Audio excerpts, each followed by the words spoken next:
Welcome to பாப்பி சமையல். இன்றைக்கி நம்ம பண்ண போகிறது வித்தியாசமான முட்டை கிரேவி. அதுக்கு 6 முட்டை எடுத்திருக்கேன். அப்புறம் ஒரு வெங்காயம், ஒரு தக்காளி, கொத்தமல்லி, கருவேப்பிலை, கரம் மசாலா, மிளகாத்தூள், மஞ்சத்தூள், அப்புறம் மல்லித்தூள், கொஞ்சம் இஞ்சி பூண்டு பேஸ்ட், எண்ணெய், உப்பு. எண்ணெயை ஊற்றிக்கிங்க.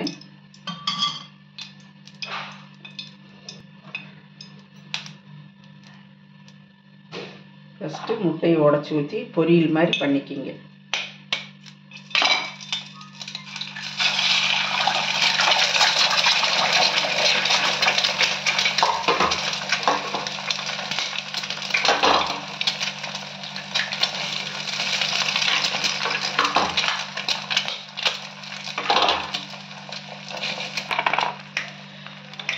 இதை பொரியல் மாதிரி பண்ணிக்கலாம். நான் வந்து 3 எல்லோ தான் போட்டிருக்கேன் 6 முட்டையில். மீதியெல்லாம் ஒயிட்டு தான். உங்களுக்கு வேணும்னா ஃபுல்லாக போட்டுக்கோங்க. பாருங்கள், முட்டையை உடச்சி ஊற்றி பொரியல் மாதிரி பண்ணிட்டேன். இப்போ இதுக்கு வந்து கிரேவி நம்ம ரெடி பண்ணிடலாம். எண்ணெய் ஊற்றிக்கிங்க.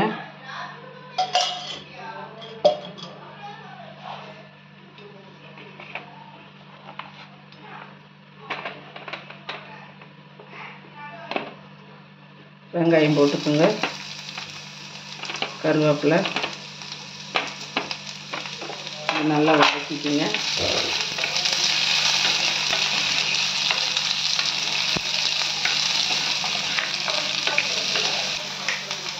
கொஞ்சம் உப்பு போட்டுக்கோங்க.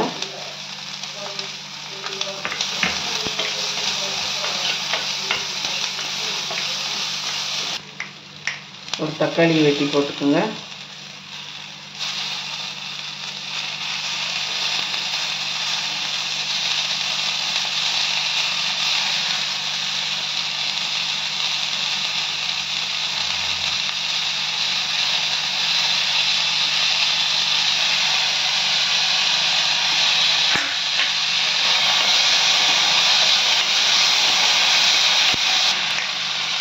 கொஞ்சமாக இஞ்சி பூண்டு பேஸ்ட் போட்டுக்கோங்க.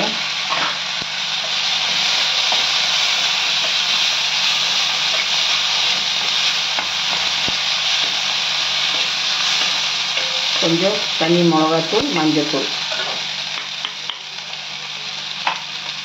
மல்லித்தூள், கரம் மசாலா.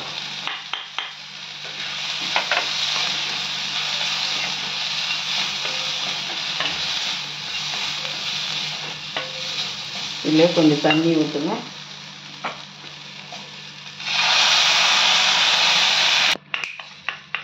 கொஞ்சம் தண்ணி ஊற்றி வேகட்டும். வெயிட் பண்ணுங்க. இது கொஞ்சம் சிக்கன் மசாலா கொஞ்சம் ஃப்ளேவருக்கு வேணுன்னா ஆட் பண்ணிக்கிங்க, இல்லாட்டி விட்டுருங்க.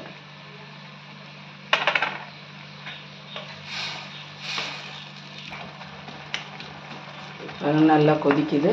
இப்போ இந்த ஸ்டேஜில் நம்ம இந்த முட்டை பொரியல் செஞ்சு வச்சது போட்டுடலாம்.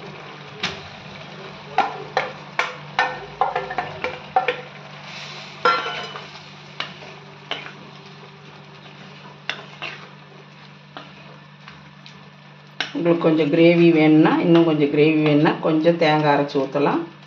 இப்போ நான் ஊற்றலை.